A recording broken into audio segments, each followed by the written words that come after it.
Hello friends, இன்னைக்கு சேனலில் ராகி மாவில் கேழ்வரகு மாவில் பக்கோடா செய்கிறது எப்படின்னு பார்க்கலாம். வாங்க வீடியோக்குள்ளே போகலாம். நான் இதில் கேழ்வரகு மாவு எடுக்கிறேன். 1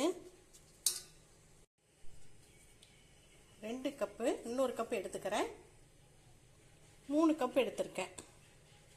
இப்போ இதுக்கு தேவையான சால்ட் சேர்த்துடலாம்.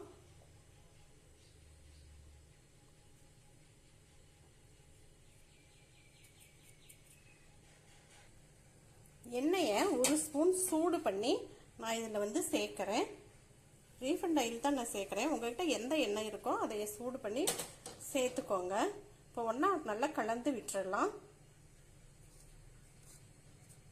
கவனமாக கை வச்சுக்கலாம்.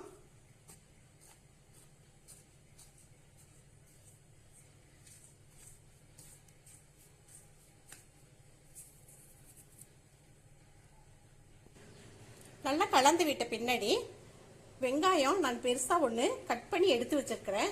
பச்சை மிளகாய் 3 கட் பண்ணி வச்சிருக்கேன். இதையும் இதில் சேர்த்துறேன். முருங்கை இலை கழுவி சுத்தம் பண்ணி இதையும் 1 2 அப்படியே கட் பண்ணி எடுத்து வச்சிருக்கேன். இதையும் இதில் சேர்த்துடலாம்.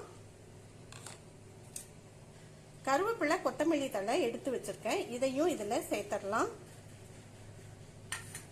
இதோட காரம் பத்தாது.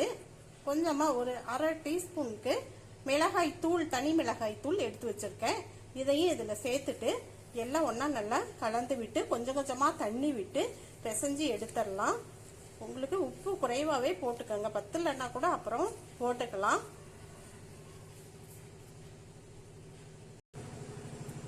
இது கூட கடலைப்பருப்பு நான் கொஞ்சமாக இதில் சேர்க்குறேன். இது மென்று சாப்பிடும் பொழுது நல்ல டேஸ்டாக இருக்கும். அதுக்காக நான் இதை சேர்த்துருக்கேன். இப்போ கொஞ்சம் கொஞ்சமாக தண்ணி விட்டு பிசைஞ்சு எடுத்துடலாம்.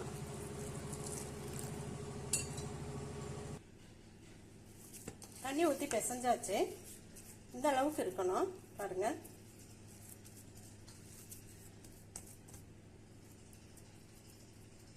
ஒரு 10 நிமிஷம் அப்படியே இருக்கட்டும். எண்ணெய் ஊற்றி ஸ்டவ்ல வச்சிடலாம். எண்ணெயும் நல்லா சூடாயிடுச்சு. இப்போ நம்ம பிசைஞ்சு வச்ச மாவை கொஞ்சம் கொஞ்சமாக எடுத்து அப்படியே சின்ன சின்னதாக போட்டுடலாம்.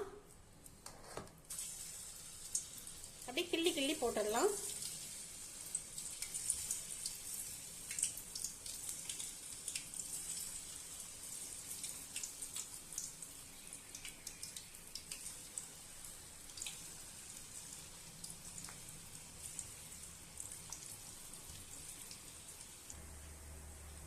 கொஞ்சம் வெந்த உடனே இப்படி ஒரு கம்பி வச்சு இல்லைன்னா ஒரு கரண்டி வச்சு அப்படியே கலந்து விட்டுறலாம். இப்படியே ஒன்றா. அப்போதான் எல்லா பக்கமும் ஈவனாக வேகும்.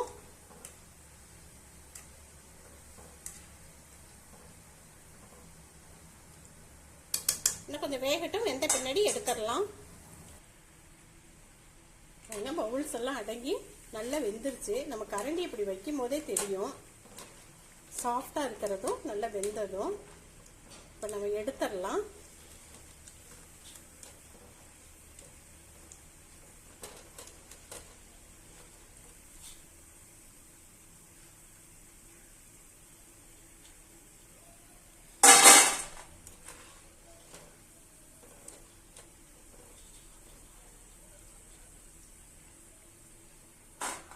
அடுத்ததையும் போட்டு எடுத்துடலாம்.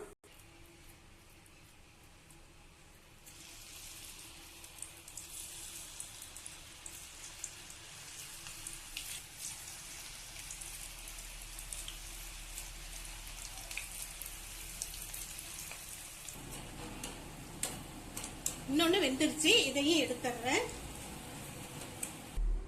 ராகி மாவு பக்கோடா சூப்பரா ரெடி ஆயிடுச்சு. ரொம்ப நல்ல டேஸ்டா இருக்கும். இந்த கடலைப்பருப்பு முருங்கை இலை இதுல ரொம்பவே நல்ல டேஸ்டா கொடுக்கும். நீங்களும் வீட்டுல ஒரு முறை செய்து சாப்பிடுங்க. இந்த வீடியோ பிடிச்சிருந்துச்சுன்னா லைக் பண்ணுங்க. நல்ல மொறுமொறுன்னு இருக்கும். ஷேர் பண்ணுங்க, கமெண்ட் பண்ணுங்க. செல்வி சமையல் சேனலுக்கு சப்ஸ்கிரைப் பண்ணாதவங்க சப்ஸ்கிரைப் பண்ணுங்க. நல்ல மொறுமொறுன்னு இருக்கும் பாருங்க. நல்லா ரொம்ப டேஸ்டா இருக்குது.